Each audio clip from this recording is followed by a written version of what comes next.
নমস্কাৰ আপোনালোক সকলোকে মোৰ ইউটিউব চেনেললৈ পুনৰবাৰ স্বাগতম জনালোঁ।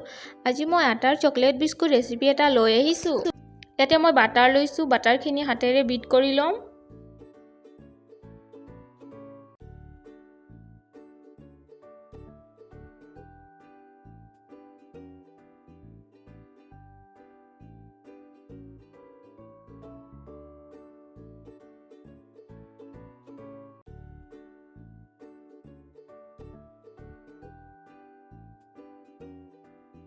এতিয়া ইয়াতে আধা কাপ চেনি দিছোঁ।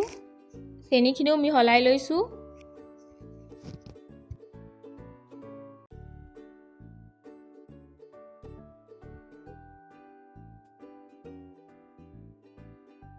এতিয়া ইয়াতে একাপ আটা দিছোঁ। আধা চামুচ বেকিং পাউডাৰ দিছোঁ। এতিয়া মই এইখিনি হাতেৰে সানি ল'ম।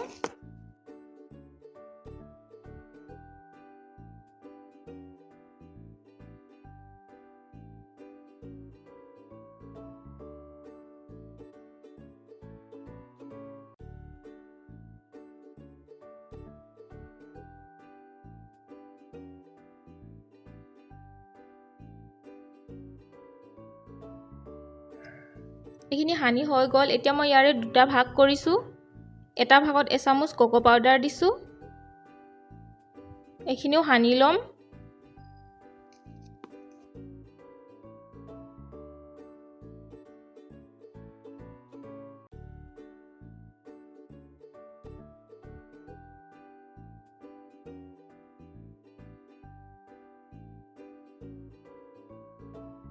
বিস্কুট কেইটা বেক কৰিবৰ কাৰণে মই এখন ষ্টিলৰ প্লেট লৈছোঁ। ইয়াতে অকণমান ৰিফাইন লগাই লৈছোঁ।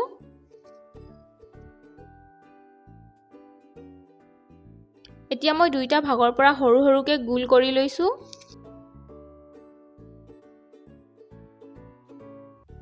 এতিয়া মই দুইটা ভাগ এনেদৰে লৈ বিস্কুটৰ শ্বেপ দি দিছোঁ। আপোনালোকে নিজৰ মতে দিব পাৰে। এখন কাটা চামুচেৰে এনেকৈ ডিজাইন দি দিছোঁ।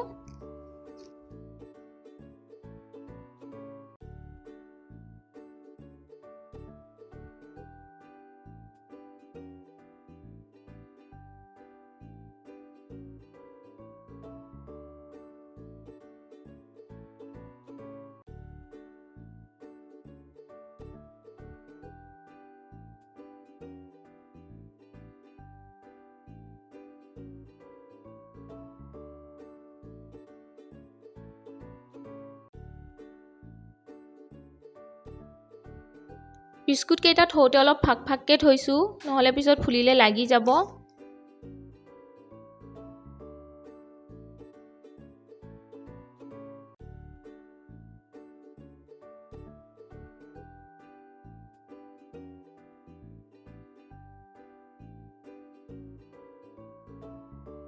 প্লেটখনত ভৰ্তি হৈ গ'ল। এতিয়া মই এখন চচপেনৰ ঢাকনি লৈছোঁ। ইয়াতো অলপ ৰিফাইন লগাই লৈছোঁ।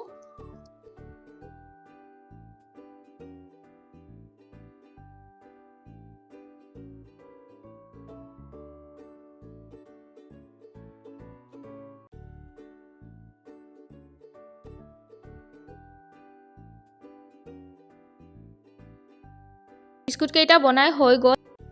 এতিয়া মই কেৰাহী এটাত প্লেট এখন দি দিছোঁ আৰু তাৰ ওপৰতে বিস্কুট কেইটা দি দিছোঁ আৰু ঢাকনি লগাই 30ৰ পৰা 35 মিনিট থৈ দিম।